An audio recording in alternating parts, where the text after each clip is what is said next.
275-plus yards on the ground. Only 10 teams to do that in NFL history, but knowing plenty of Chicago fans, it doesn't feel like that. No. What was the feel of this football game to you? Well, you're up 41-27 with less than 5 minutes to go. You've scored to win the game. Because what you know is the Cincinnati Bengals are going to need 2 touchdowns, which means Cincinnati Bengals are going to have to recover an onside kick. To that point, there had been 29 attempts in the 2025 NFL season. Twice has an onside kick been recovered this year. It's been so difficult to recover an onside kick that, in fact, the NFL wants to change the rules to help teams recover them even more. And then for the onside kick, the kick has to go 10 yards before the kick. Unless you touch it. Unless you touch it. The ball went 8 yards and the Bengals recovered. And so this is not a good feeling for the Chicago Bears. Special teams let them down. We just talked about onside. Missed a kick. Probably did some other bad things that we saw there. The defense obviously allowing 42 points. Not going to be happy about that. But this is a Bears team. I don't have to tell you, Joe. This is a Bears team that the last couple of years, they don't win this game. No. Last year, after that Washington game, there's no chance that they win this game. They give up the onside kick after it goes 8 yards. They are losing that game. And how many times have we said that this season? Several Raider times. game, the Washington game, this game. They're finding themselves on the right side of these sorts of games. I point directly to Ben Johnson and his influence. Yeah. And not just, he's in his bag with his offensive scheme and the plays and all the fun little throwbacks, right? We saw Tyson Bagent throw a pass to Caleb Williams earlier today. Well, instead, he is focused on the small things, on situational ball, on making sure that this is a true football team and not just a fantasy football team that I think a lot of people wrongly, erroneously prescribed to Ben Johnson when he got the job. Williams, 20 of 34, missed some throws, but 283 touchdowns, no interceptions, and a receiving touchdown. I'm being told that we have some inside footage of this one when it went final. I'm not sure what we have on tap here. I got your back. Musso. I got your back, Musso. These 2 guys over here like, man, here go Musso again. That was like the D'Andra. I was low shoulder. Yeah, you got great bend. Good bend.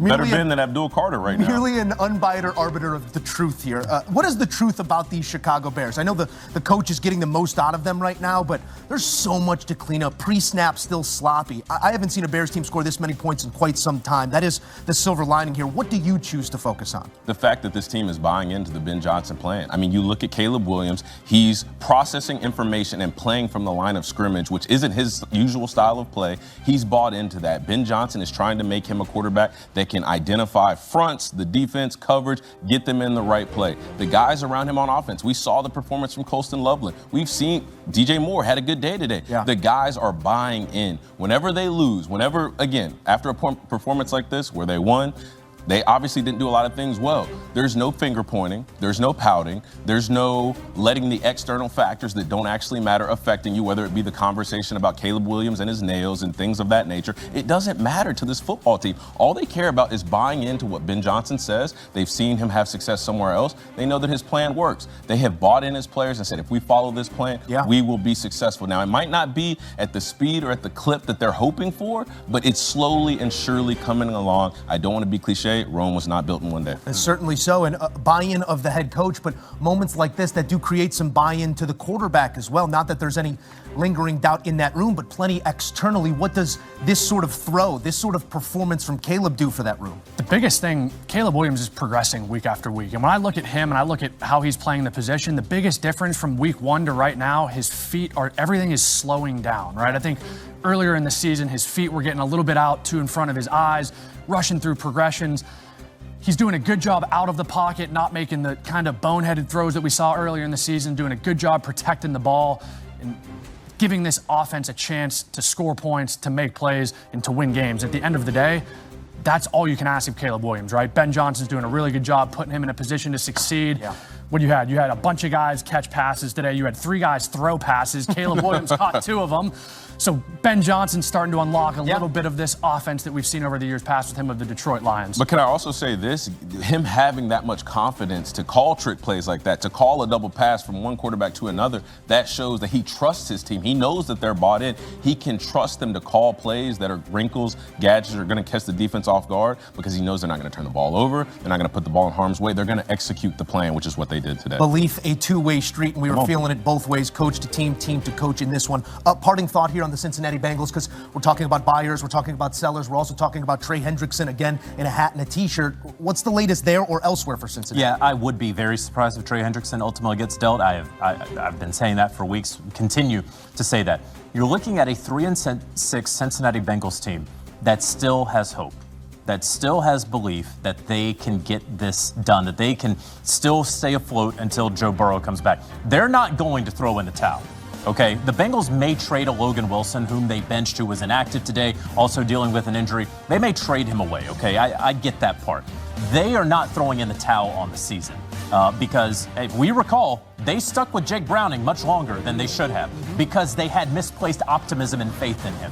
They will continue, whether you agree at home that they should or should not. They believe that they can still win this division. When you look at it, right, Pittsburgh at 5-3, they're only a couple games back, right? So if the Baltimore Ravens are still in this division, the Cincinnati Bengals are going to say to themselves and out loud, why not us? So I don't see any sort of fire sale. I don't see them being any sort of significant sellers insofar as our season's over with, take our good players. That's not happening. 1,071 total yards in this matchup between the Bears and the Bengals. Song from Ryan. 47-42, but they don't ask how, just how many. Another win here for the Chicago Bears. As for how many for Caleb, 2 passing touchdowns and a receiving touchdown in a game in Bears franchise history. The punky QB back in the fabled 85 season. And then I got to say, they're just not going to allow you to score 28, 30 points on them. And so you're just going to have to figure out a way. Bo Nix again, Sean Payton again, they are masters of game management, what we have seen so far. You have to give them credit. I know a lot of folks are going to say, oh man, they've gotten lucky. Eventually, there is some skill that is involved. You are putting yourself in those situations to get lucky if you want to go that route. They have won several close games already this season. The Jets, it was a close game over in London. The Giants, they had no business winning that game a couple of weeks ago. They do it here in Houston, getting that big victory. Credit to them. And again, trade deadline. They're going to look to add, okay? We're right before the trade deadline, so I'm going to tell you, they are looking for a pass catcher. I know they just added Mercedes Lewis, the 41-year-old wonder at tight end. They could add a tight end. They could add another receiver before we get to Tuesday afternoon. Not everybody that's looking to add is doing best business if they do. And I don't offer that as a critique of a 7-2 team right now, but doesn't necessarily feel like 7-2. You are what your record is. Right. But what are the shortcomings of the Broncos right now that leave them in tight games against a quarterback with Davis Mills at the helm for most of the game? Oh, that's a tough question because they're 7-2. So you know how hard it is to win football games in the National Football League? Be blessed by 7-2. Week after week after week. I mean, going back to your earlier question, how did they win this game today? Well, guess what? They held Houston to 3 for 17 on third down. They sacked the quarterback 4 times. So regardless of the lack of explosiveness, the lack of sexiness of this offense and Sean Payton and Bo Nix, whenever you've got a quarterback and a head coach, like you said, who have perfected the art of managing a football game, then you've got a defense with Nick Bonito, Pat Surtain, guys like that who are going to have an impact on the game. Clearly, like the stats I just read, you're going to have a fighting chance in any game, and that's exactly what they're doing. That's how they keep winning. We sort of knew the good on good in this matchup was defense, and defense 2 of the top units in the league, and you're going to get a final score like this. What jumps off the page in terms of complementary football, the way that either offense was able to complement what the defense was capable of? I think being part of a Sean Payton team, a Sean Payton system a couple years ago, he's got to be really happy with what they practice showing up on game days. He's situational master. You said it, 2-minute, 4-minute, end of half, end of game, third down. Basically, all of Friday practices when I was part of the Denver Broncos were hitting these situational games. Sean Payton has been here before.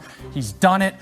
It doesn't always look pretty, but at the end of the day, they're finding ways to win. And in the NFL, that counts, right? It doesn't necessarily matter how you do it. You just do it. You got to score 1 more point than the other team. The Denver Broncos are doing that right now. And at some point, they're going to have some easy ones, but this is going to benefit them finding a way to win these games. The late 3 decides this one. Will Lutz, the game winner, as the Broncos improve to 7-2. Look at some numbers coming out of this one. It's certainly not how you start. Bo Nix looking for that finish, 17 of his final 30 after a spotty start, and we're going to want even better than that. But $170, 2 touchdowns, and no giveaways.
you.